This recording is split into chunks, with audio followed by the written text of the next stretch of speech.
Bonjour à tous, je suis très contente de vous retrouver pour ce tirage dans lequel nous allons explorer ce qui se passe en ce moment dans le ciel au niveau général pour comprendre et voir comment est-ce qu'on peut s'aligner avec ça. Et puis nous allons regarder quels seront les secteurs qui vont être ici présents dans les énergies. Et c'est la carte de l'argent qui nous arrive. On continue à tirer le jeu. Alors pour ceux qui ne me connaissent pas encore, je suis Marie Quentin, je suis coach intuitive et formatrice et, euh, et j'aide tous ceux qui le désirent à trouver ou à retrouver du sens dans leur vie. Pour cela, j'utilise le coaching, la sophrologie et parfois dans mes séances, les cartes de tarot. Je fais aussi des consultations de tarot. Alors la deuxième carte qui vient de sauter de mon jeu, c'est la carte de l'amitié. Donc là, nous avons le secteur de l'argent qui sera prégnant, présent dans les énergies, et la carte de l'amitié. Alors on va aller regarder un peu plus loin. Pour cela, je vais utiliser l'oracle de Béline. On va aller voir avec le Béline ce qui sort, et c'est la carte de l'inconstance qui nous arrive, suivie de la carte de l'union, parce qu'elles ont sauté toutes les deux en même temps. Et nous avons effectivement la carte de la paix et la carte qui vient d'arriver aussi, la carte du malaise. Donc ça parle de virus aussi, cette carte-là. Bon, alors on va déjà décoder tout ça ensemble. L'argent, donc comme je vous le disais, en ce moment, encore des inquiétudes concernant ce secteur. Et puis bon, c'est vraiment très général, hein. C'est un secteur qui ressort beaucoup en ce moment dans mes tirages. Beaucoup d'inquiétudes par rapport à ça. Le pays est à feu et à sang en ce qui concerne, est à sac, si je puis m'exprimer ainsi au niveau des affaires. Hein. Je pense à tous les gens qui sont dans les métiers de bouche par exemple, et puis pour ne parler que d'eux. Hein. Donc voilà, c'est vraiment dans les préoccupations du moment, le secteur de l'argent. L'amitié, bah oui, hein, quand on n'a pas d'argent, eh bien on essaye de déployer ce qui est de plus riche en nous, ou en tout cas ce qui va nous donner de l'espoir, de la force, le secteur de l'amitié. Alors on va aller voir ici. Donc là, l'argent nous dit quoi? Nous dit qu'il y a beaucoup d'inconstance. C'est une carte de la lune. On se pose des questions. C'est waouh, c'est pas facile. Donc là, avec la carte de l'union, c'est intéressant de se dire qu'il faut trouver des accords avec les personnes qui sont autour de nous pour consolider à la fois l'aspect psychologique, mais aussi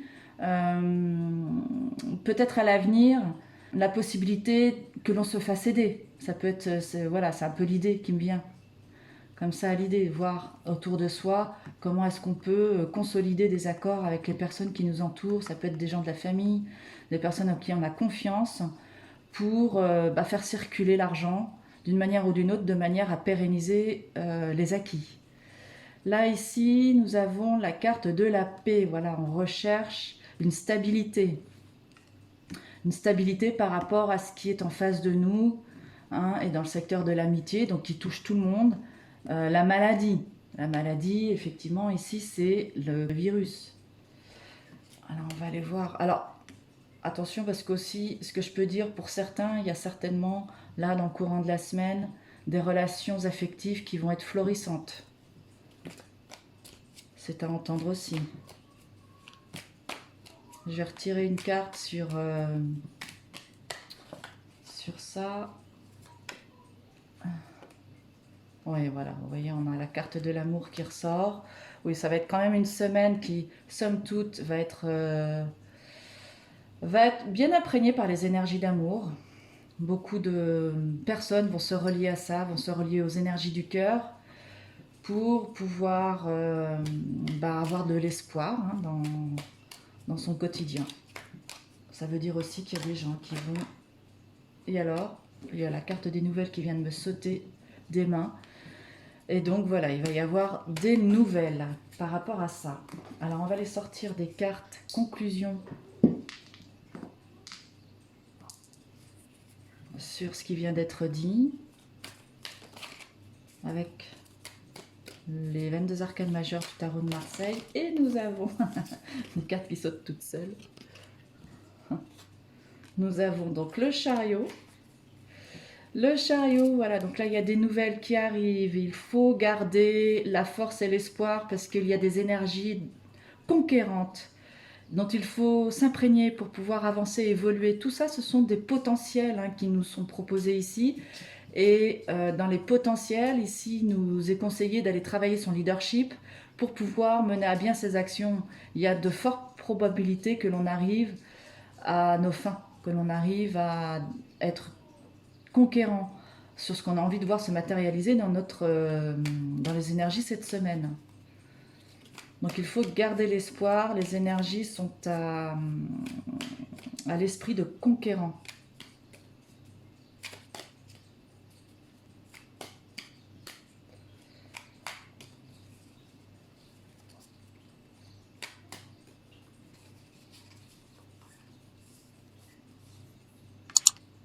Et nous avons la carte de l'étoile.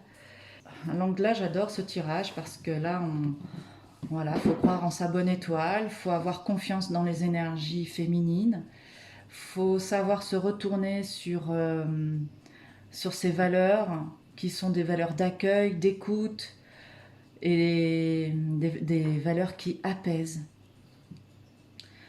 Donc il faut garder l'espoir, il faut se mettre en route, il faut arriver à sortir de l'inertie si vous êtes comme ça confiné, enfermé chez vous. N'hésitez pas à choisir toutes les occasions possibles, imaginables pour vous mettre en route, pour vous mettre en action et avoir cet esprit conquérant sur les événements de votre vie.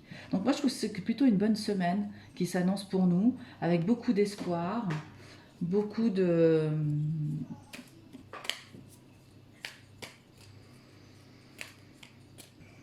potentiel de réalisation. Voilà. Et donc il y a une certaine stabilité. Encore l'empereur là qui vient à nous, qui vient nous livrer son message. L'empereur qui nous parle donc de stabilité.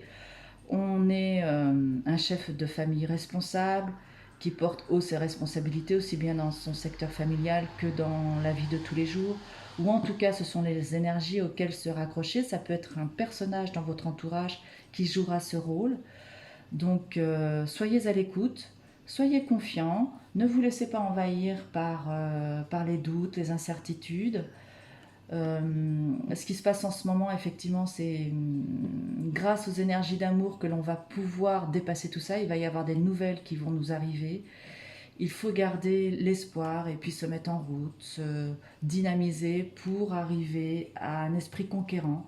En tout cas, conserver en soi cet esprit de conquérant.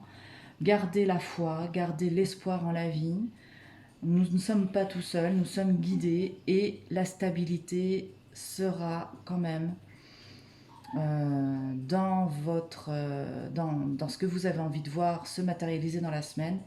Vous aurez tout de même de la stabilité qui sera avec vous cette semaine. Alors, ce que je vous propose, c'est que nous allions... Ah, j'adore les cloches. Alors, que nous allions chercher une carte conseil, une carte coaching que j'ai mise où... Ah, elles sont là. Carte coaching. Alors, au niveau du coaching, qu'est-ce que l'on va nous dire? Moi, j'aime bien proposer des coachings. Ce sont comme des petits challenges qui vous sont proposés tout au long de la semaine. Donc, ce qui est intéressant, c'est d'essayer de répondre aux questions qui sont sur ces cartes et puis de voir comment les choses évoluent au fur et à mesure du temps. C'est à la fois un travail de proposer qui ressemble à une introspection et qui permet en fait de se poser dans le cœur sur notre vie, sur qui on est. C'est un moyen de prendre soin de soi, ces cartes coaching. Donc là, nous avons la carte douceur qui a sauté, qui a jailli du jeu. On va aller voir si on a une autre qui a envie de venir nous causer. Alors la carte douceur, elle nous dit quoi? La douceur est intention, geste et perception. Elle évoque la tendresse nécessaire pour développer une vie radieuse. Le contact est un besoin aussi vital que la nourriture. Si je crois manquer de douceur, je peux m'en offrir. Alors là, si vous le désirez, vous pouvez répondre à ces questions dans le courant de la semaine. Comment suis-je tendre avec moi? Quels sont mes moments de douceur préférés? Quand suis-je bienveillant envers moi-même et envers les autres? Essayez de répondre à ces questions dans les commentaires. Je me ferai un plaisir de vous lire et d'être en interaction avec vous. Et je termine le message de la carte qui nous dit « Plus je me témoigne de la douceur en pensée par mes gestes, plus je suis capable d'en offrir au monde. Je m'entoure de tendresse, de bienveillance et j'en savoure les bienfaits. » Voilà, donc si vous avez envie, vous pouvez vous prêter à cet exercice de répondre au message de cette carte douceur. Donc je vous le répète, les questions sont « Comment suis-je tendre avec moi? Quels sont mes moments de douceur préférés? Quand suis-je bienveillant envers moi-même et envers les autres ?» Eh bien, je vais vous laisser sur cette petite touche de douceur. Je vous souhaite de passer une excellente semaine. Faites-moi un retour dans les commentaires sur comment vous avez vécu cette semaine. Je me ferai un plaisir de vous lire. Si vous le désirez, j'ai une formation Tarot de Marseille qui se trouve, dont le lien est dans les commentaires. Si vous cliquez dessus, vous aurez toutes les informations. Il y a une page avec une vidéo. Vous serez informé de tout ce que vous trouverez dans cette formation. Et puis, il y a une offre exceptionnelle qui dure 24 heures, donc n'hésitez pas. Et moi, je vous retrouve avec un immense plaisir pour un prochain tirage. D'ici là, prenez soin de vous et à bientôt.